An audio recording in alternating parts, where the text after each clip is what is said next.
Cada semana con pasión de plumas negras puede hacer una marca en mi interior. Flores siempre van a arder de la emoción. En la plata, en el tablón.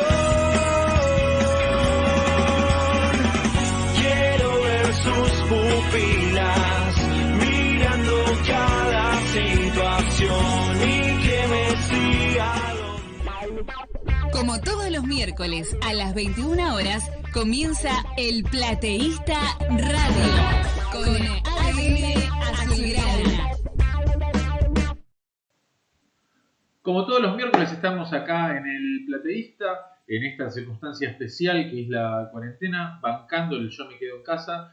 En el programa de hoy vamos a tener tres notas que me parecen muy interesantes. Primero, un amigo de la casa, italiano, vive en Italia, vive en Bolonia. Vamos a estar hablando un poco con él en una videoconferencia que hicimos, una videollamada, para que nos explique cómo es hoy por hoy la situación de Italia, cómo lo vivió él, con unos temas particulares muy interesantes y para nosotros también poder seguir evaluando esto que tenemos que vivir, que es quedarnos en nuestra casa. Después también una segunda nota para saber cómo debemos afrontar esta cuarentena y cuáles son los objetivos que nos tenemos que poner en mediano y largo plazo y en el corto también, para saber qué es lo que sigue después de esto nuevo que nos toca vivir. Y la última, algo relacionado con los chicos, cómo están pasando la cuarentena. Los dejo con el programa de hoy, con la primera nota de nuestro amigo Lolo Galliani de Italia, desde Bolonia, para saber un poco más cómo están viviendo ellos su cuarentena en este momento muy complicado que le toca vivir a la nación hermana de Italia. Bueno, seguimos en El Plateísta. Obviamente estamos viviendo momentos difíciles de cuarentena, de mucha introspección y con mucha mirada a lo que ha sucedido primero en Asia y sobre todo en Europa por los lazos culturales que tenemos tanto con la cultura italiana como la española. Qué mejor que hablar con un viejo amigo del Plateísta que ya ha estado en el programa, que es italiano, lo van a escuchar en su tono de voz, y que está ahora mismo realizando la cuarentena de una manera muy particular también. Muy buenas tardes, Lorenzo Galliani, bienvenido al aire del Plateísta. ¿Cómo te va? Muchas gracias, un placer estar con vosotros. A ver, ¿cómo te trata la cuarentena? Primero, ¿cómo estás vos? ¿Cómo está tu familia? Vale, yo estoy bien, mi familia también. Tenemos un poquito de preocupación por mi tía porque vive en Milán, es una religiosa. Y en su convento hay otras religiosas que se afectaron de coronavirus y algunas murieron, pero nadie de mi familia y también de la familia de mi esposa fue afectado. Así que tenemos amigos con padres enfermos, así, pero nosotros estamos bien aquí.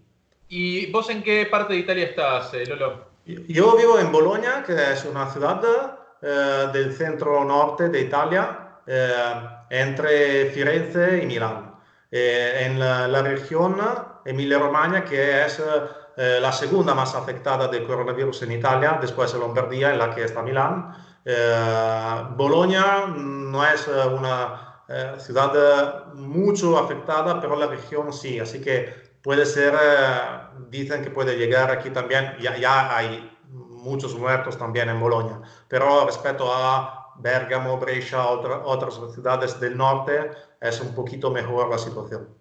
¿Y cómo vivieron desde el primer momento que veían que comunidades muy cercanas a ustedes estaban siendo muy afectadas y que obviamente tarde o temprano, quizás ahora con el diario del lunes es más fácil saberlo, pero se iba a acercar esa enfermedad y que la íbamos a tener, como está pasando en Argentina, de a poco, en nuestras comunidades y muy cercanas a nosotros? Aquí ya es un mes que se habla de coronavirus, que no hay escuela y no empezamos bien. Porque, por ejemplo, cuando hace un mes las escuelas cerraron, la gente no tenía idea de lo que estaba pasando. Así que muchos, por ejemplo, como la escuela estaba cerrada, iban de vacaciones. o muchos de Milán volvieron al sur de Italia. Y esto es una de las causas del hecho que se produjo un número mayor de afectados. Y ahora seguro que estamos más acostumbrados a respetar las reglas, porque vemos las consecuencias. Pero el comportamiento de ahora se va a ver como consecuencias de aquí a 2 semanas. Aquí son 7, 8 días que cada día en Italia mueren 600, 700, 800 personas. Así que ayer dijeron está bajando, sí, bajó de 900 a 800. Así que la primera regla es quedarse en casa, no tener contacto y eso es. Aquí estamos en casa. Mi esposa no sale de casa de un mes de aquí. Puede ser poco pesado, pero es la solución que nosotros que no somos médicos podemos tener. Bueno, en Argentina sucedió algo muy similar con respecto a que en un primer momento la gente quizás pensaba y buscaba salidas recreativas, había gente que se iba a casas de fin de semana o directamente a vacacionar, y creo que ahora se empezó a tomar noción realmente de lo que es el problema, de cómo afecta, y quizás nosotros, por nuestra edad, no seamos los mayores afectados, sino que nosotros mismos tenemos que cuidar a nuestros adultos mayores, a nuestros padres, a nuestros tíos, que son la población que quizás está más en riesgo acá. Es de verdad, aunque parece que aquí en Italia un poquito se bajó la edad media de los enfermos, pero por ejemplo yo también enseño en una escuela, tengo un alumno mío de 12 años que está en el hospital. Pero sí, el problema es que, por ejemplo, cuando se va a afectar mucho en un hospital, hay muchos médicos que se afectaron, o no sé cómo se dice en español, la casa de reposo, donde están los viejos, ¿no? Las residencias geriátricas. Perfecto. Y cuando empieza en una residencia y ¿qué haces? Las familias puede ser que están lejos y esto es un problema. Sí, estoy contento no es el término justo, ¿no? Que también en Argentina estáis tomando medidas en este sentido, porque no es algo de bromear algo. Antes parecía en Italia que era algo de China, ¿no? Y solo China, no. Es muy cerca de lo que parece. Exactamente. Bueno, yo lo conozco a Lolo desde un emprendimiento que hizo escribiendo un libro sobre René Pontoni y al Papa Francisco, el Papa Bergoglio. Y bueno, una de las cosas significativas que han pasado en los últimos días, en las últimas horas, fue una celebración del Papa muy particular. Seguramente vos nos podrás contar un poco más de eso porque, por primera mano y porque entendés mucho de la situación. Sí, el Papa hace unos días rezó solo en el Plaza San Pedro, en Vaticano, y para los enfermos de coronavirus. Y bueno, nosotros lo vimos a la tele, así como aquí los que tienen fe, ¿no? Mi familia es católica y no vamos a la misa desde un mes, ¿no? Y hay parroquias que intentaron, por ejemplo, con directo o YouTube o en Facebook, ¿no? Pero bueno, es algo particular ver el Papa solo en la plaza y comentando a un momento de dificultad de los discípulos, no, porque no sé explicar en español, perdonadme, ¿no? El barco, ¿no? Parecía que iba a ir abajo del agua y entonces aquí parece que hay una situación muy similar, porque no controlamos nosotros el coronavirus, no tenemos el agua, tenemos otro problema que nos afecta. Así que, bueno, el Papa argentino nos llena el corazón de esperanza y de saber que estamos todos en la misma barca. Ahora es una barca que tiene algún problema, ¿no? Parece, pero fue significativa porque aunque siendo muy lejos, nadie era en la plaza, éramos todos cercanos al Papa argentino. Pero además me da la sensación que es una imagen muy fuerte, porque también baja un concepto de aislamiento, de importancia del momento, de darle la verdadera significación que el momento este tiene. Y por ejemplo en Argentina, anoche, hace algunas horas, se prorrogó la cuarentena hasta fin de Semana Santa. Sí. Y obviamente, si llegase a terminar la cuarentena cuando termina Semana Santa, la incorporación de las actividades iría de a poco y no sería todos a la calle nuevamente, pero también eso tiene mucha significación para los que sienten la cristiandad de alguna manera cercana. Sí, aunque seguro seguro no porque no soy un médico, pero va a ser más lejos esta cuarentena. Aquí ya se dice que las escuelas que aquí acaban en junio, nadie volverá a la escuela. Sí que eso para los católicos, para los cristianos, no, es una cuaresma muy particular. Para los que viven la fe, la comunidad, ninguno desde la guerra no se estaba en casa todo el día, y así que es algo que ninguno vivió.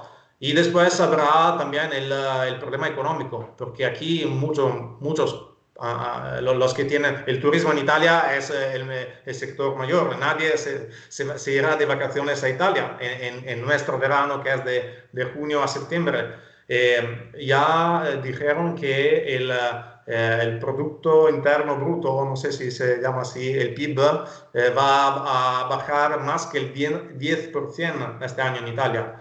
Y así que esto es otro problema, que ahora no es el principal, el problema es este.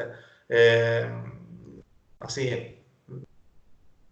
A ver, una de las cosas que nos toca vivir es que no tenemos experiencia en este tipo de situaciones, ¿sí? En el caso de Argentina, es una nación que no ha vivido guerras en su territorio. Si ha tenido algún incumplimiento bélico, algún inconveniente bélico, ha sido a muchos kilómetros de ciudades importantes. Entonces esta cuarentena es nueva para todos nosotros, y es una sensación de aislamiento y de lejanía con los seres queridos. Por ejemplo, yo con mis padres hablo todos los días, día por medio, sé que están bien, cada uno aislado por su cuenta, pero es el distanciamiento del abrazo, del afecto, del invitarlos a comer, de ir a la cancha, por ejemplo, en mi caso. Y es una situación... Exactamente, sí, sí. Y fuerza Bolonia, como terminás vos todas tus comunicaciones. Pero es algo que tenemos que aprender porque no tenemos experiencia cercana de este tipo de situaciones, y si las aprendemos bien seguramente saldremos adelante con mucho más éxito a que si nos cuesta trabajo llevarla a cabo. Sí, ahora pero tenéis experiencia, aparte de lo que quiero decir, si tengo un minuto, no sé, Carlos. Dale, sí. Algo que me gustó mucho es esto. Yo fui en Argentina en 2014 y estuve muy poco, ¿no? Estuve más que un mes, 2 meses. Y cómo pasa el coronavirus ahora, hay muchos de Argentina que, como ti, ¿no? No te vi en directo, ¿no? Eres un amigo, ¿no? Pero no estuvimos en Buenos Aires, y que me llamaron, me escribieron, ¿cómo estás? Bueno, podía ser un problema mío y de mi familia, ¿no? Pero es una familia muy muy grande, ¿no? Que llega de otra parte del océano. Y esto es la primera cosa que os agradezco mucho. Y la segunda es que tenéis nuestra experiencia. Nosotros cerramos las escuelas cuando en Italia eran muy pocas, decenas, 80, 90 casos de coronavirus, ¿no? Y en 2 semanas ya miles. Así que sabéis que no, hay que cuidar mucho esto y que todos pueden dar su parte. Yo estaba en mi casa cerrado y de la ventana, de esta ventana que no veis, pero hay un parque. Y en el parque había muchísimos, ¿no? De fiesta, no hay escuela. Esto no tiene que pasar.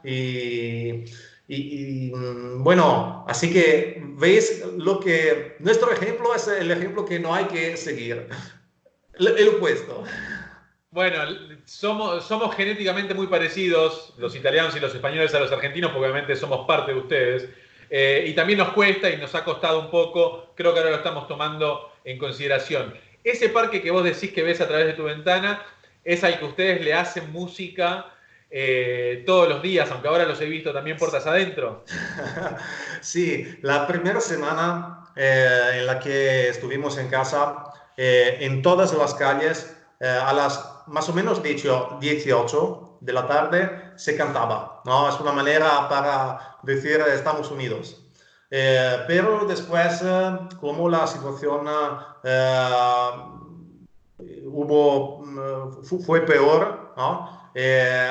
Quizás hay menos fiestas aquí también. Así que lo que yo y mi esposa, Carla, a las 6 de la tarde es que nos conectamos en directo en Instagram y cantamos. Ella canta muy bien, yo no, pero no pasa nada, yo voy a gritar. Acompañas bien, mi manera. acompañas bien. Y parece una tontería y puede ser que lo es, ¿no? Pero es una manera para vernos entre los de la familia.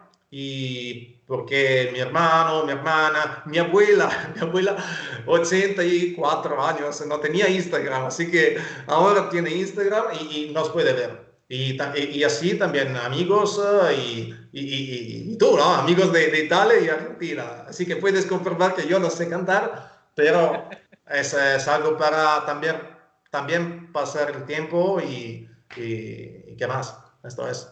Decime, Lolo, vos te casaste con tu mujer, con Carla, el año pasado, ¿correcto? Sí, el 29 de junio. Y ahora estás esperando una niña. Una niña, anda. Llegamos antes,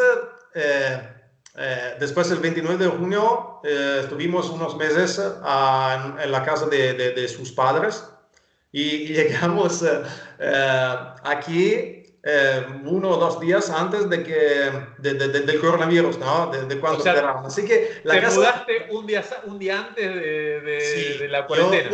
El día siguiente como estoy en una escuela, no me fui a la escuela, ya estaban cerradas. Así que en esta casa hay la cama, la cocina y no más. También el muro también no está todo cerrado y no podemos completar la casa, pero no pasa nada. Hay otros que tienen problemas mayores, esto es casi una broma, pero bueno, aquí estamos y no pensábamos de pasar este periodo así, así que como broma vamos a decir, quizás si Anna, porque Anna es nuestra hija, ¿no? Va a nacer en casa o en el hospital, todavía no lo sabemos. En julio, ojalá que sea hospital.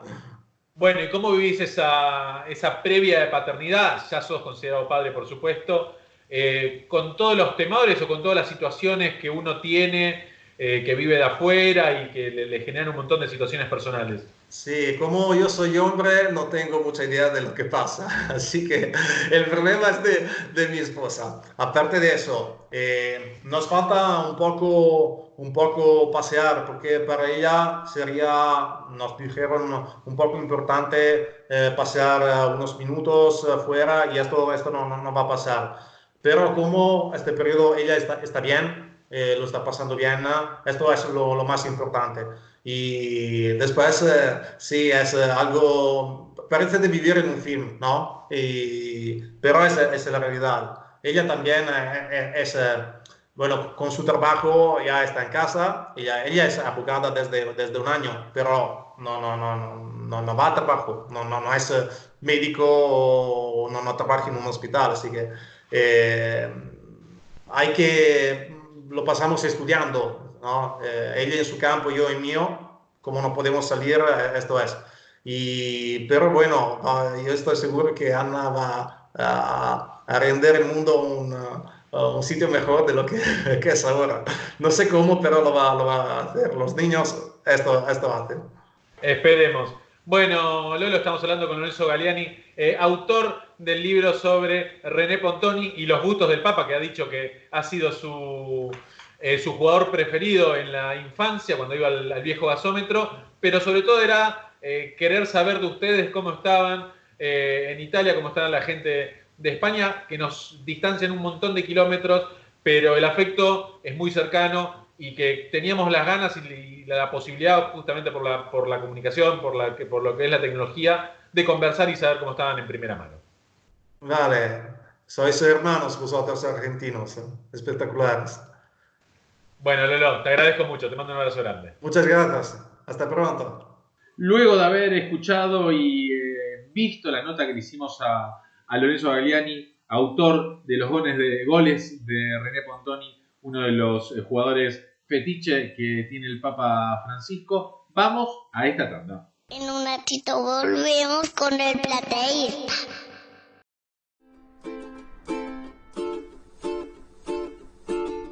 Vamos, ciclón, de la cuna te llevo dentro de mi corazón. Sos mi razón, nada tiene sentido si un día no estoy con vos. Por eso te sigo en las buenas y en las malas. Ganes o pierdas, a mí no me importa nada. Porque a pesar de todo lo que hemos pasado, mi San Lorenzo querido siempre estará a tu lado. Hay una cosa que nunca van a entender, que la gloriosa va a copar donde jugues. Está tu gente la que se bancó el descenso, la que impidió que se vendiera San Lorenzo. Pero hay un sueño que aún me queda por lograr, ya falta menos, nada me puede parar. Yo te prometo que muy pronto volveremos a levantar los escalones en Boedo.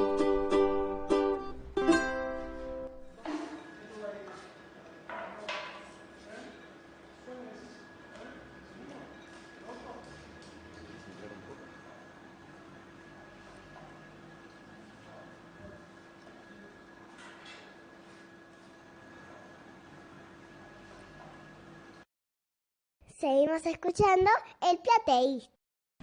Bueno, ¿cómo tenemos que afrontar esta cuarentena? Que sabemos cuándo empezó, pero no sabemos muy bien hasta cuándo dura. Tenemos una fecha estimada, pero siempre se puede probar o la vida normal no va a volver a ser la misma como era antes, sino que irá paulatinamente convirtiéndose. Para eso hablamos con Pablo de la Cruz Sabor, que es coach organizacional, para que nos dé una mano y nos trate de explicar un poco cómo tenemos que afrontar esta cuarentena.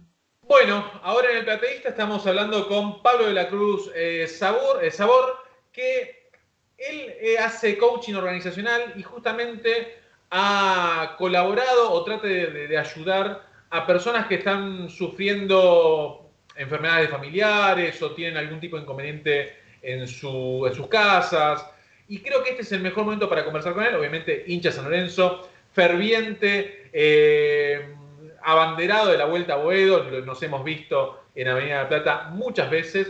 Y por eso te doy la bienvenida, Pablo. Y contame, ¿cómo estás pasando esta cuarentena? Bien, bueno, gracias por la bienvenida. Saludos a tu audiencia. Sí, primero soy fanático de San Lorenzo y de la Vuelta a Boedo, sin duda. Siempre nos hemos cruzado, es una gesta que me interesa mucho. Estoy pasándola bien. Creo que es un momento, hace poquito escribía como que ese es un momento de lupa, ¿no? Como un momento donde se agrandan cosas y que las personas que son solidarias son más solidarias y las personas que buscan su salvación individual, bueno, todo se amplía. Me parece que este momento es un desafío de ser creativos en la solidaridad, fundamentalmente, ¿no? Como hay algo que son huellas que conocemos, que son caminos como recorridos o modelos mentales, decimos en el coaching, que ya son estructuras. Yo soy psicólogo social también, ahí le decimos matrices de aprendizaje, que son cosas que es como el auto que se va a una huella que ya conoce. Bueno, cuando decimos ayudar a alguien, cuando vos me decías hacer una nota, yo no soy ni yo ni nadie, ¿no? Como un experto. A mí cuando hay alguien que te dice cómo tenés que hacer las cosas o cómo tenés que vivir, no me cae bien. Sí, somos seres humanos que nos necesitamos, que cada vez más está claro que somos una red, que somos un sistema, que nos necesitamos los unos a los otros, que lo que pasa en China repercute acá y que lo que pasa en Estados Unidos, como lo que pasa acá repercute en otros lugares del mundo. Y cada vez más, no solo por la globalización desde lo económico, sino por la humanidad. Entonces hay cuestiones técnicas, que son recursos que vamos aprendiendo desde las constelaciones familiares, desde la psicología social, desde el coaching, y hay cuestiones de humanidad, ¿no? Esta capacidad que fuimos perdiendo de escuchar al otro, de empatizar. Hay veces que uno no tiene posibilidad de llevar algo no sé, material, pero sí la posibilidad de generar un proyecto, un programa. En un ratito, si querés, te comparto en algunas cosas que estamos. Ahora, vos me estabas hablando de una huella. Me imagino que es muy difícil, porque lo es para mí, imaginarme cómo es esto, cómo es el día de mañana de una cuarentena extensa, cómo va a ser el día post-cuarentena, que honestamente hoy nuestro horizonte es el 12 de abril, pero tampoco tenemos en claro que sea el 12 de abril, ni cómo se sale de la cuarentena. Vos me hablabas de una huella, pero no tenemos ningún tipo de registro anterior de una situación similar a esta que nos haya tocado vivir a nuestra generación y hasta en este país. Mira, todas las personas que caminamos por la calle somos portadores de historias increíbles que desconocemos.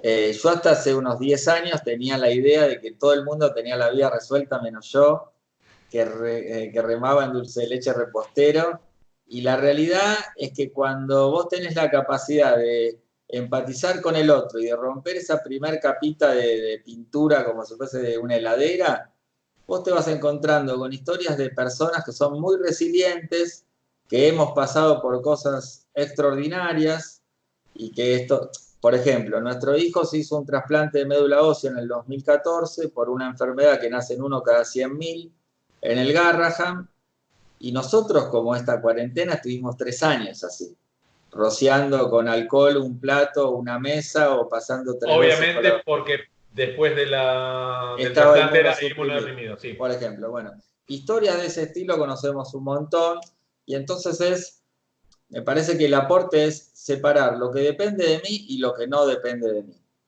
O sea, ¿depende de mí hacer ejercicio en casa? Sí. ¿Depende de mí alimentarme bien? Sí. ¿Depende de mí mantener contactos saludables con otras personas? Sí. ¿Depende de mí no sobreabundarme de noticias apocalípticas de la televisión? Sí. Bueno, todo eso me pongo en la lista de lo que sí depende de mí. ¿Depende de mí si Alberto Fernández o quien destina o Ginés González García levanten el 12 de abril o no. No, bueno, de eso yo no, mi energía no tiene que estar puesta ahí porque no va a depender de mí. Haga lo que yo haga, patalee lo que patalee, eso va a suceder distinto. Yo fui a una fundación que es muy interesante, que es la Fundación Salud. Ahí yo me sané de un cáncer de pulmones y de testículos que tuve hace muchos años. Hace 18 años que estoy sano. Y hay un concepto que los comparto porque es muy bueno para la audiencia, que es, ellos llaman catástrofes emocionales, aquellos pensamientos recurrentes a futuro de cosas terribles que pueden llegar a pasar, que el cuerpo las vive en presente como tal, angustia, transpiración, taquicardia, estrés, insomnio, lo que sea, pero que en el 90% de las veces no pasa. Yo me hice, la catástrofe emocional es un pensamiento a futuro, ay, me hago problema porque a ver si el año que viene nos vamos a la B, y mi cuerpo lo vive como si nos vamos a la B, pero después no nos vamos, y yo ¿a dónde paso a cobrar ese excedente que yo sufrí? Ese sufrimiento lo viviste y lo padeciste como si hubieses estado jugando en la B. Exacto. Inclusive, hoy desde las neurociencias, la química interna explica que todo lo que le pasa al cuerpo, desde o sea, el hombre primitivo tiene esta capacidad, en psicología social decimos o la huida o el ataque, eso es instintivo. Todo lo que le pasa químicamente al cuerpo, de la endorfina, la serotonina, la dopamina, todo lo que le pasa lo vive como si estuviese en la B, como si pasase algo como una catástrofe, como si hubiese muerto la mitad de la Argentina. Es el instinto más irracional de todos, el de supervivencia. Claro, el córtex es el instinto, pero esa es la huella. Eso, obviamente hay un momento de preocupación, pero después hay un momento de acción creativa. Nosotros, por ejemplo, yo vivo acá a 6 cuadras de Avenida La Plata. De hecho, Claudio Pando fue el arquitecto de esta casa. Bueno, y nosotros salimos a la terraza, ponemos música todos los días a las 9, hicimos un WhatsApp con los vecinos, el sábado hicimos una fiesta, los vecinos iban mandando música, y entonces quien está solo, ya que se ha escuchado, que tenga un nombre, la vecina Ana, estamos hablando de algo muy básico, no es algo extraordinario, bueno, nos pone en otro lado. Eso sí depende de nuestro plan de acción, ¿no? Pero lo de las catástrofes emocionales es muy interesante. Y otro concepto, que también se lo paso a la audiencia, que está muy bueno, que es dividir el dolor del sufrimiento. Esto viene bastante del budismo, ¿no? El dolor es, la vida tiene sí o sí momentos de felicidad, de plenitud y momentos de dolor. Es inherente. Los 7.600 personas que vivimos en el mundo vamos a atravesar en algún momento situaciones de dolor. De dolor es duelo, pérdidas. Ahora, el sufrimiento, para hacerlo sencillo, sería el dolor más el pensamiento. Darse máquina. Y si yo hubiese hecho, y si hubiese ido antes... Presente, te lo tengo que decir, Pablo. Me estás describiendo, claro. Te lo tengo que decir. Y si hubiese ido y si yo hubiese ido a Europa, y si no hubiese viajado, y si el pasaje... Todo eso, todo ese pensamiento recurrente sobre el dolor, eso es el sufrimiento. Entonces, el dolor no lo podemos obviar, el sufrimiento sí. ¿Y qué hubiese pasado si hubiese ganado Macri y si hubiese estado Cristina? Y si no, porque viste, esto con el gobierno, todo eso es sufrimiento. Eso lo podemos obviar, pero bajarlo a cero. Vamos a hacernos problema por lo que es. En coaching llaman las inferencias.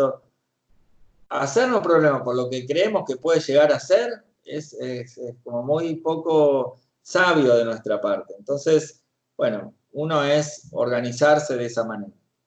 Y también es aprovechar que quizás estemos en un quiebre de paradigma, de forma de vida. Digo, como hay un modelo que nosotros naturalizamos. Por ejemplo, desde el 21 de febrero hasta ahora, 3 amigas mías fallecieron de cáncer. Yo fui a la oncóloga y 2 más le detectaron. Entonces le pregunté, ¿qué está pasando? Y me dice, bueno, estamos viviendo un nivel de vida, un nivel de estrés, lo ambiental y qué sé yo, que lo tomamos como natural, y que no es natural. Entonces hay cosas que Esto que vos me decís es 100% real, porque a veces se toma como, no sé, una filosofía de la calle que uno no, porque uno vive muy acelerado, entonces el cuerpo te pasa factura. No, es real, es real.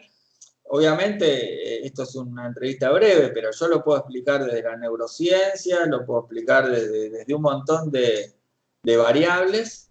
Y bueno, esto como cuestiones que no ponemos, lo que hoy se conoce más como la inteligencia emocional o la inteligencia espiritual, que son hoy un tipo inteligente o una mujer inteligente, es alguien que tiene capacidad para desarrollar lo que se llama la inteligencia intelectual, ¿no?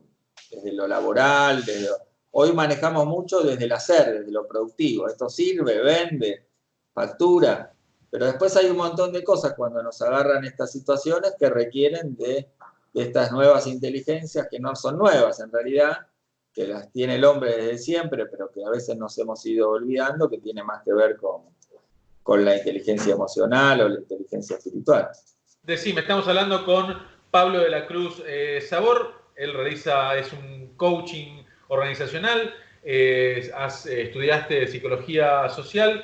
Estamos hablando de hoy por hoy, del coronavirus, cómo tenemos que llevar nuestra rutina, cómo tenemos que pensar nuestros objetivos a qué tan corto plazo, a qué tan mediano plazo, por qué nos deberíamos preocupar sabiendo que la economía es algo que se habla muy diariamente y que hay mucha gente que no está trabajando y muy posiblemente tampoco pueda percibir la totalidad de su sueldo. ¿Cómo hay que organizarse para sobrellevar y sobrepasar esto? Obviamente dentro de tu audiencia debe haber diferentes niveles. Hay personas que ya estaban desempleadas, hay personas que tenían un empleo que trabaja freelance por su cuenta, hay otros, o sea que la respuesta también va a ser a medida. Pero sí les propongo un ejercicio, ¿no? Un ejercicio puede ser hacer una tablita de qué cosas de lo que estoy viviendo ahora tengo que podar. La palabra es podar. Y podar no es cortar el árbol de raíz, es podar lo que está en exceso, lo que ya no me sirve, lo que ya... Vieron que cuando viene el otoño necesitamos podar, y que va a generar que eso crezca con más vitalidad, con más vida. Bueno, yo, Pablo, necesito podar, no sé, no ver tal canal de tele 1 hora seguida, o comer, por ejemplo, voy a comer en silencio, no voy a comer ni leyendo el celular, ni discutiendo, ni viendo la tele. Bueno, eso lo tengo que podar. Me lo anoto como una tarea, como una acción. Después, en una segunda columna, vamos a proponer qué cosas tengo que potenciar. Potenciar es algo que yo ya tengo, pero que quizás lo tengo al 50, al 60, al 70% y lo puedo llevar al 100%. Yo, por ejemplo, doy cursos, bueno, quizás yo puedo interiorizarme con la compu y dar un curso por Skype o coaching por Skype. Ahora estoy teniendo algunos clientes. Entonces es algo que yo ya tengo, que está en mí y que lo puedo potenciar. Puedo armar una red de WhatsApp y entonces desde lo solidario vemos en la cuadra quién tiene más de 65 y le hacemos las compras. Bueno, como cosas que están, pero que se potencian. Esto, acordate, esto que hablamos de la lupa. Y en la tercera columna vamos a poner cosas que tengo que crear. Crear es algo nuevo y es algo que no tenía, a diferencia de potenciar, y que lo voy a poner ahora supongamos, no sé, si yo antes no compraba en un mayorista, bueno, me puedo juntar con otros para en vez de ir, si tengo la posibilidad económica, por eso dije antes este contexto, para hacerlo más económico y hacerlo una vez y que no necesite salir cada 2 o 3 días a comprar un alimento, por ejemplo. Entonces, este ejercicio que es sencillo, esto de podar, potenciar y crear, nos puede servir para la organización personal, ¿no? Por ejemplo, yo trabajo hace 15 años por mi cuenta, tengo una empresa, nosotros hacemos capacitaciones y organizamos eventos, y cuando vuelvo en enero de vacaciones, el primer día de febrero no tengo un trabajo cierto, pero me anoto una serie de listas de cosas a hacer y voy tachando. Cuando llega la noche no tengo ningún trabajo generado, ¿no? Pero sí tengo un montón de semillas sembradas. Cuando pasa una X cantidad de tiempo y surge el trabajo, desde la afuera es qué suerte, te salió un trabajo. Y en cambio Sí, pero...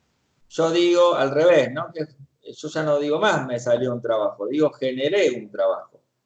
Hiciste el mail, mandaste tal cosa, pensaste tal propuesta, armaste el flyer, hiciste la web, le pediste a tal, generaste redes. Entonces eso trae una resultante.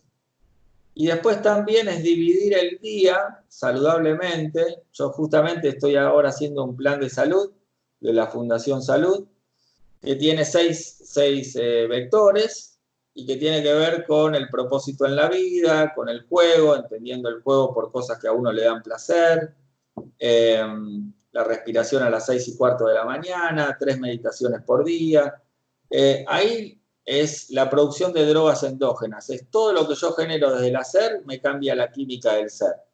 Entonces, si mi mente va, vamos a ponerlo como una revolución de un auto que es más fácil de entender, a 4.000 revoluciones, 5.000 revoluciones, bueno, la meditación, por ejemplo, es un recurso muy... Hoy hay, inclusive creo que en Infobae anteayer salieron 10 apps para meditar. Yo uso las meditaciones que compro en la Fundación Salud, pero hay un montón de recursos online gratuitos, que es nada más que bajar la frecuencia cerebral, estar más cerca de uno mismo. Si uno está muy estresado, realmente el cuerpo se enferma en tensión y se sana en relajación. Entonces, bueno, ante estos momentos, hacer cosas variadas, desde la alimentación, desde el juego. Si uno está preocupado 20 horas por el laburo que no estoy pudiendo generar o que estoy forzando, realmente es poco productivo. Bien. En cambio, si uno dice, bueno, yo voy a producir 8 horas como si estuviese trabajando, pero para generar el trabajo puede ser una idea, un proyecto, una sociedad con otros, o lo que sea, va a ser mucho más productivo. A ver, muchas de las cosas que vos comentás acá son pensamientos que yo en particular tengo y que mucha gente que nos está escuchando y viendo deben tener.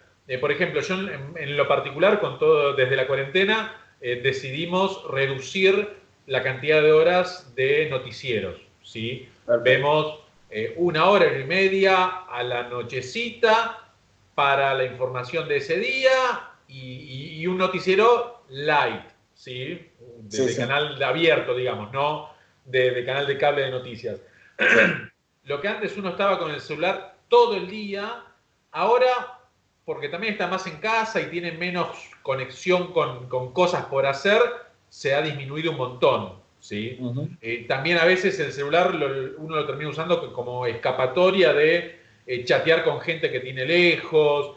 Me ha pasado, y de hecho la nota que hicimos antes de estar conectado con vos es de un muchacho que está en Italia, de cómo está viviendo la situación, que antes de que fuera nota fue la preocupación hace un par de semanas, che, ¿cómo están pasándola ustedes? Claro, tal cual. Y ni hablar de la cuestión familiar de estar conectados con aquellas personas de las cuales hoy por hoy estamos lejos y generalmente tenemos una proximidad mucho mayor. Mis padres, por ejemplo. Tal cual. Muchas veces, ¿llega el audio ahí? Sí, perfecto. Muchas veces hacemos cosas que sabemos en la previa que son nocivas, pero que necesitamos alguna situación extraordinaria para volver al eje, ¿no? Esto es, la naturaleza se autorregula, ¿no? Esto es bien claro. Entonces, uno sabe que si está sentado en la punta de la silla, comiendo algo rápido, leyendo el diario, bueno, ahora el diario quizás no, pero por internet, viendo la tele y gritando, la nutrición de ese momento va a ser muy mala. Sin embargo, lo hace. Pero si se compra un auto 0 kilómetros, no le ponen hasta super, le ponen hasta premium. Pero cuando uno come, bueno, no solamente importante qué es lo que come, sino cómo come. Entonces, esa sumatoria de detalles, o bueno, quizás en otro momento, no sé, dedicarle 40 minutos a meditar, una meditación guiada es una pérdida de tiempo porque estamos en un mundo productivo, en un mundo funcional. Bueno, ahora que estamos mucho tiempo en casa, no digo 3, pero hacer una nos va a ayudar, pero un montón. Hay un montón de cuestiones que en el organismo va a servir. Entonces, quizás, y también la otra vez mi esposa me decía, en Italia hay tantos muertos. Bueno, a mí ese dato, obviamente, me empatiza con otros seres humanos, pero no es un dato que hoy yo necesite tener al día, porque no es algo que yo pueda modificar ni en el amperímetro, en nada. Bueno, muchas de las veces que uno está viendo televisión, yo tengo 3 hijos, 9, 7 y un nene de 2.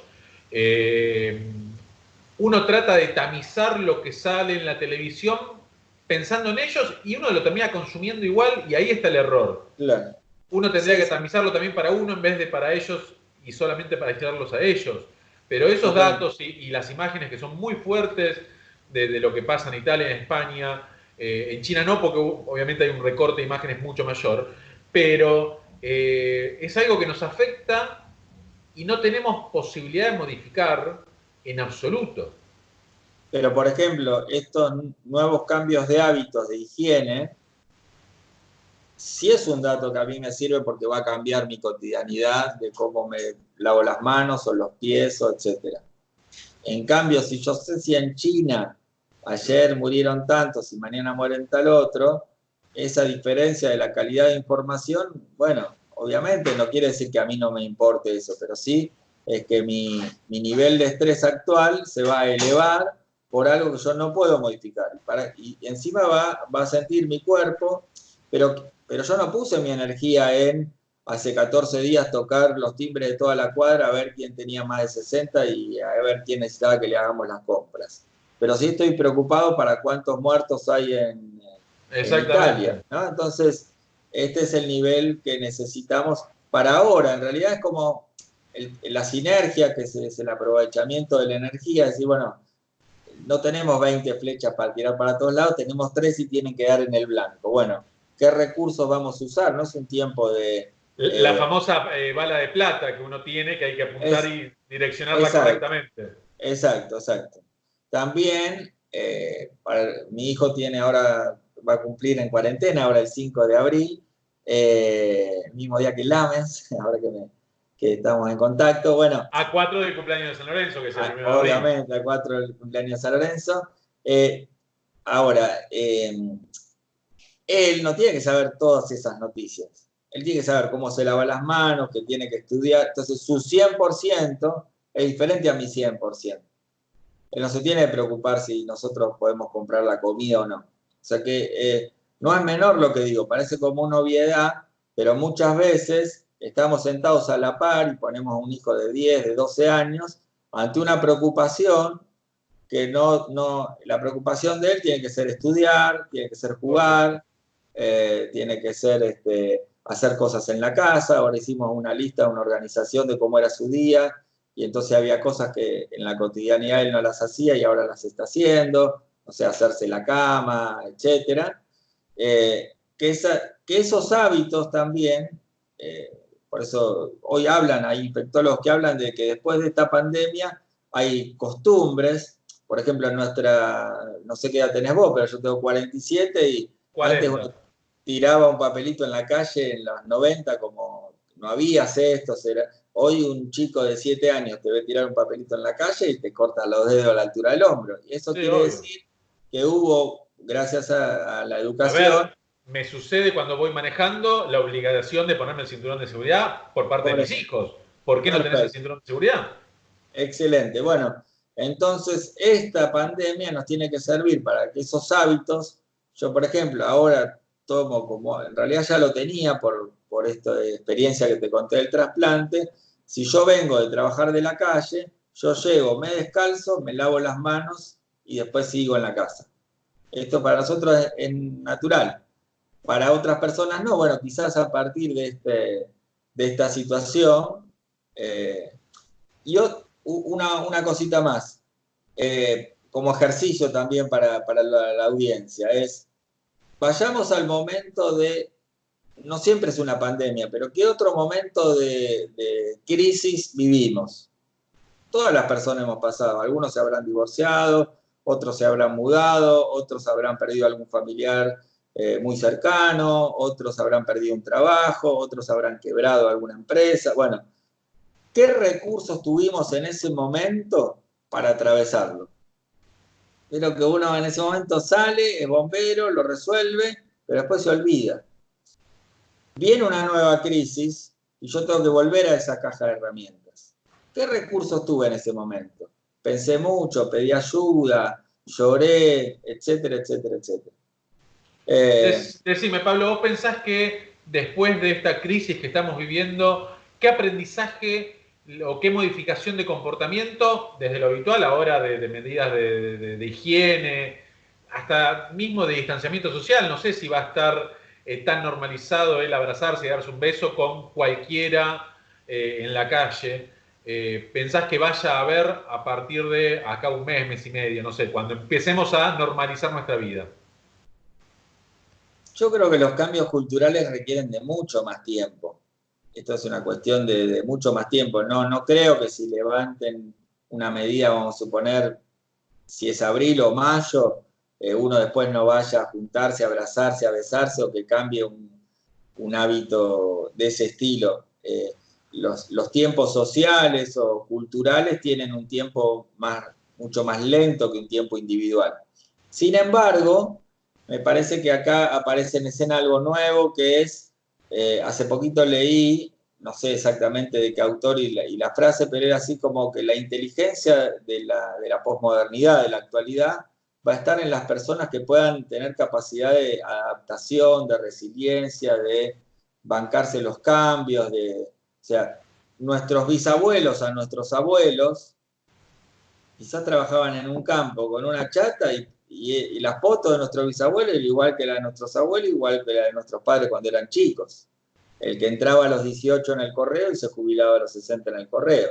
Estamos en un tiempo de cambios y ese trabajo era hereditario para sus hijos, de hecho, en el correo. Por ejemplo, o en el ferrocarril, o en el banco, o en donde sea. Entonces, estamos viviendo un tiempo donde quien subsiste tiene esta capacidad de cambio, de adaptación, de resiliencia, o sea, que es una de las aptitudes, lo que nosotros en capacitación decimos habilidades blandas, que a mí es un término que no me gusta, pero que en la jerga está conocido, que son capacidades socioemocionales, de liderazgo, de escucha, de adaptación al cambio, de resolución de conflictos, de trabajo en equipo, que son recursos que uno necesita tener a flor de piel para poder subsistir. Donde antes algo era así, era seguro, vos eras el dueño de Kodak y salió y vendías rollos y cambió la lógica y o te adaptaste o te fundiste. Entonces, o los que hacían las revistitas, no sé, mi San Lorenzo querido, y hoy te enterás por Twitter al segundo.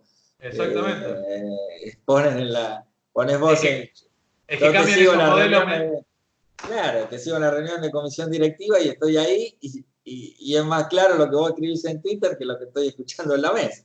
Entonces, además te cambian los paradigmas y los modelos mentales que hasta cierto momento funcionaban porque la información en ese momento iba a una velocidad y tenían ciertas limitaciones, a este nuevo mundo donde parece hoy no haber limitaciones o una velocidad astronómica para la información. Sí, pero también tiene sus dos caras, ¿no? Esto de, quizás acá en Capital yo tenga que coordinar con vos un día y un horario para irte a tocar el timbre para tomar un mate. No paso por tu casa y te toco el timbre, ¿no? Como, o te voy a hacer una videollamada, yo antes tendría que escribirte si vos estás disponible, y vos estás en 500 actividades, quizás estás haciendo un curso de yoga por Instagram Live, no sé. Sí. La herramienta... Pero a ver, Pablo, la generación de nuestros padres, si alguien tenía que pasar por la casa a visitar, siempre va a haber alguien en esa casa. Claro. Ya sea, ¿por qué? Porque generalmente uno de los dos no trabajaba y siempre estaba con los chicos ahí, y era así el modelo. Y hoy por hoy, para coordinar recibir un paquete que vos comprás en un portal de compras, tenés que organizarte la vida y decir, bueno, tal día voy a estar a la mañana o va a haber alguien que pueda recibir el paquete. Exactamente. Bueno, sería largo, pero hay un montón de analogías similares a las que vos decís. de cosas que fueron cambiando. Por lo cual, esta capacidad de adaptación al cambio es algo que hay que entrenar tal y cual aprender matemática o aprender un idioma. O sea, quien no puede adaptarse a eso, y no estamos hablando de adaptación tecnológica, que sepan usar un Zoom o que sepan... A mí, por ejemplo, la tecnología me encanta, yo vivo haciendo cosas con esos recursos y me gusta, pero hay otros que tienen más reticencia y me parece que esta capacidad, por ejemplo, solamente de mirar a los ojos y escuchar a alguien, solamente, estamos hablando de un ABC, esto lo hago en las empresas, en la casa de Pablo Neruda en Chile están dispuestas las sillas de una forma de los codos, o sea, los apoyabrazos, uno al lado del otro. Entonces eso genera que uno tenga que estar no rodilla contra rodilla, sino más cerca. Entonces, a veces hacemos una reunión y ponemos las sillas así y ponemos algunas, 2 o 3 variables, no sé, uno tiene que escuchar sin juzgar al otro, sin aconsejar y sin, no sé, sin interrumpir. 3 variables. Y hay gente que dice, yo hace 10, 15 años que no me siento escuchado de esa manera. Porque los contextos se perdieron, o los contextos no se perdieron, perdón, cambiaron. Entonces, ahora está mucho esto del tener y del hacer, no tanto del ser. Por lo cual me parece que la pandemia nos trae el regalo de sí o sí mirarnos para adentro y trabajar el ser, ¿no? Que es un camino muy interesante. Y volver a ver a nuestra familia y volver a tener contacto con nuestra comunidad, como decías vos, con los vecinos más cercanos, de qué te pasa, necesitas algo, quiénes son, porque Sí. a veces yo veo un edificio y muchas veces no sé quiénes viven en cada uno de los departamentos y es un edificio chico, de hecho. Sí, exactamente, exactamente. También hay un montón de cosas de sabiduría que el cuerpo ya tiene, que en realidad lo que hicimos fue perderlas de vista. Por ejemplo, no sé si vos sabías que cuando uno llora, la lágrima, si uno analiza químicamente la lágrima, es distinta si vos estás en una situación de dolor a una situación de se te metió una basurita en el ojo o estás cortando una cebolla. No sé si vos sabías eso. No, no sabía. Bueno, si vos estás llorando porque estás cortando una cebolla y vos ponés en el microscopio esa lágrima, tiene un compuesto X. Ahora, la lágrima, cuando uno está en una situación de dolor, de duelo, vamos a poner un velatorio, esa lágrima tiene, esto es la sabiduría del cuerpo que nosotros desconocemos, esa lágrima tiene sedante. Por eso muchas veces se te queda medio dormida la cara o te da como somnolencia después de que lloraste mucho, que es un regulador, un armonizador que tiene el cuerpo para volver a respirar. Bajar las revoluciones que generan. Baja las revoluciones, esa lágrima te sedó un poquito, te tranquilizó. Esto es natural. Después viene lo cultural. Los hombres no lloran. Bueno, dale, vamos, salí que así. Entonces, también aquellas personas que se sientan angustiadas, la palabra angustia, el origen etimológicamente es angostar, no sé si se me ve. El nudo en la garganta. El nudo en la garganta, de ahí viene angustia. Entonces, si uno está angustiado, en vez de ponerse las 10 recetas prácticas del hacer y el proactivo, que despiértate a las 6 de la mañana y tómate. No. Es, bueno, también hacerle caso a las horas de sueño, hacerle casos así. Uno necesita llorar. Si uno necesita compartirle una preocupación, por ejemplo, compartir una preocupación a alguien, a veces no resuelve el problema, pero sí resuelve cómo uno tramita el problema. O sea, si a mí un amigo me llama y me dice, mira, yo hacía changas de tal cosa, yo tengo plata hasta el 10 de abril, después no tengo ni idea ni cómo voy a seguir. Y solamente hice una conversación de media hora donde él me pudo compartir eso descriptivamente, ni siquiera analíticamente. La descripción es el qué, el análisis es el por qué o el para qué. Descriptivamente, mira, me pasó esto, tengo tales ahorros, compré 2 paquetes de fideos, ya gasté uno.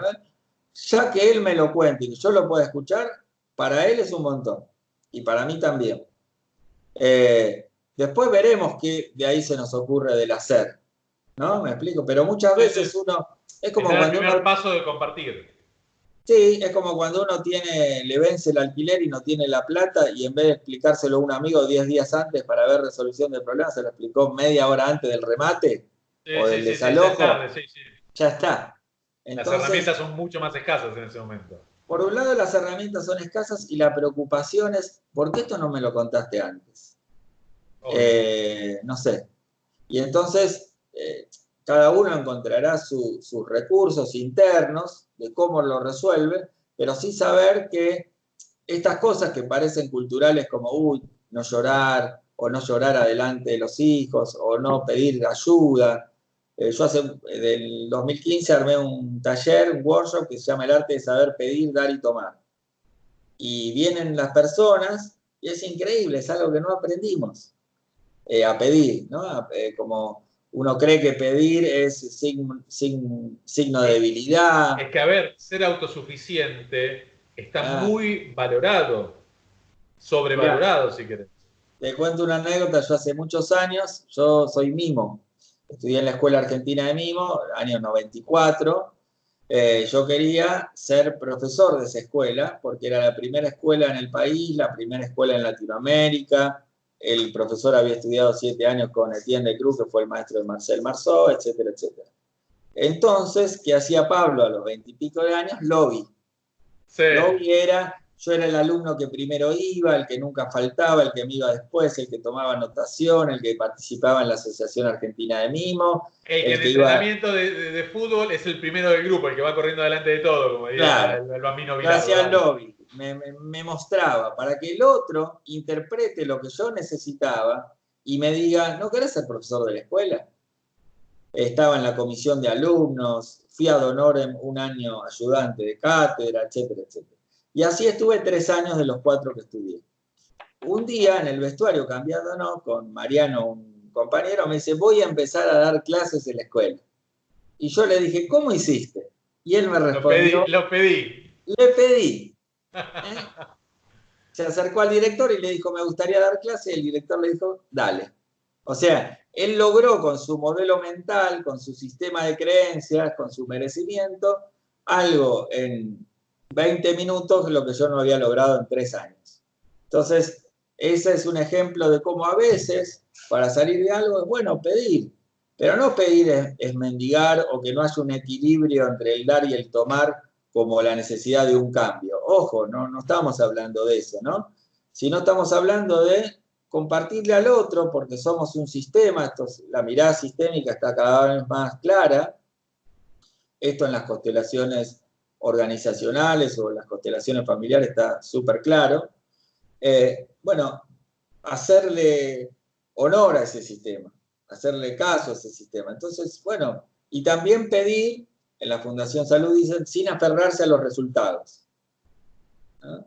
Esto no quiere decir que todos los pedidos sean eficaces, efectivos y por supuesto, obvio. Y tengan final feliz. Pero quizás yo, en vez de estar 3 años, hubiese estado 1 año así, o me hubiese ido a otra escuela, o hubiese fundado mi escuela, o hubiese chequeado esa expectativa u otra cosa. Pero no vivir esa ansiedad de merecimiento. ¿Quién dice que eso es así? Entonces acá lo mismo, ¿no? Y después con respecto al coronavirus o a la pandemia siempre va a haber otros coronavirus, con otros nombres, ¿no? Sí, obvio. Yo en la gripe A perdí mucho dinero, perdí 2 terrenos que tenía que vendí, en aquel momento eran como 26.000 euros, administraba un predio en Pontevedra y tenía 10 empleados, tenía 200 camas, era un predio de campamentos y de una granja educativa y un lugar para hacer acantonamientos y parar ahí, 17 manzanas, cortar el pasto, un tractorcito, cama, y bueno, y vino la gripe A, que no tuvo ni la mitad de lo que está pasando ahora, y no podíamos llevar grupos y no podía juntarse mucha gente, y bueno, y remé en dulce de leche ese año hasta que tuve que dejar esa concesión, era una concesión de un predio. Bueno, fue un aprendizaje. Entonces hoy el modelo de negocio que yo uso, yo le pongo SEP, que es una palabra que armé yo, que es socios estratégicos de proyecto, me voy armando con socios estratégicos que tener 20 empleados. Y que si viene hoy una situación del estilo, no tengo que pagar, no sé, 20 sueldos, cargas sociales, etcétera, como otro nivel de estructura. Como Obvio. también la otra estructura también es necesaria para que el país funcione. O sea, no estamos diciendo, Por supuesto. ¿eh? Bueno, Pablo, te agradezco mucho por tu tiempo. Espero que haya quedado claro. Seguramente volveremos a hablar durante la cuarentena, porque me parece que es un tema que da mucho para conversar y que ayuda mucho a la gente, para bajar un poco los decibeles, para sopesar la información y la realidad de una manera un poquito más estratégica para tratar de vivir mejor. Y cuando termine la cuarentena, nos veremos por Avenida Plata seguramente. Perfecto. Y para cerrar, lo último es, Dale. Nosotros, los dueños de San Lorenzo, ¿quiénes somos? Los socios. 70.000 dueños, ponele que somos socios en ese proyecto. Bueno, nosotros somos los que hoy contactarnos con el club a través de un Twitter es fácil, o a través de un periodista es fácil. Entonces, por ejemplo, que el club ponga a disposición las 108 camas de la pensión o el predio de Avenida La Plata, es algo que me parece que eso sí es el coronavirus y San Lorenzo protagonista, como viene siendo desde el día de nacimiento, con ese espíritu. Con ese mismo rol que se dio desde el comienzo. El mismo rol que es el que estamos teniendo ahora. O sea, y si por algún motivo hay alguien que piense distinto, la directiva, seremos los socios los que diremos, no, pongamos este lugar hasta tanto se haga el estadio para que puedan estar las camas ahí. La vuelta con el estadio, exactamente. Ahí va. Bueno, gracias. Pablo, te agradezco mucho y te mando un abrazo grande. Dale, abrazo para vos también. Un gusto haber hablado con Pablo Sabor, pero bueno, es hora de ir a una tanda. En un ratito volvemos con el plateísta.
Seguimos escuchando El Plateísta.